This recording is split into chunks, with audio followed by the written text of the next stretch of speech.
नमस्कार मंडळी. स्टार प्रवाहावरील लग्नानंतर होईलच प्रेम या मालिकेच्या पुढील येणाऱ्या भागामध्ये आपण असं पाहणार आहोत की जीवा आता खूपच निराश होऊन देवी आईकडे येतो.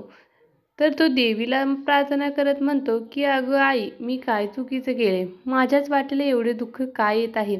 माझ्याच आयुष्यात आतापर्यंत एकही आनंद आलेला नाहीये. जरा मी काही चांगलं करायला जातो आणि होत्याचं नव्हतं होतं. आयुष्यात एका मुलीवर मी मनापासून प्रेम केलं होतं आणि तिच्यासाठी वाटेल ते करायलाही तयार होतो आणि मुळीतच करायला तयार काय तिच्यासाठी वाटेल ते केलं मी. पण काय झालं, तीही माझ्या आयुष्यातून निघून गेली. आता कुठे स्वतःच्या पायावर उभा राहणार होतो, पण काय झालं, स्वतःच्या पायावर कुऱ्हाडी मारून घेतली. आम्ही सगळे लेकरं आहोत ना तुझी, तर मग मी तुझं लेकरू नाही आहे का? माझ्याच आयुष्यात एवढं दुःख काय येते? त्या नंदिनीने माझ्यासाठी एवढं काय केलं, पण मी काय केलं? तिचा आनंद निवास गमावून बसलो आणि मला वाटत नाही की तिचा आता यापुढे माझ्यावर जराही विश्वास बसेल. देवी आई, काही कर, पण माझ्याकडनं आनंद निवास नंदिनीला परत मिळू दे.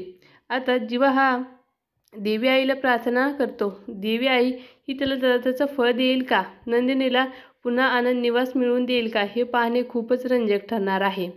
लग्नानंतर होईलच प्रेम या मालिकेचे असेच नवनवीन अपडेट पाहण्यासाठी आपल्या चॅनलला लाईक करा, शेअर करा आणि सबस्क्राईब करायला विसरू नका. धन्यवाद.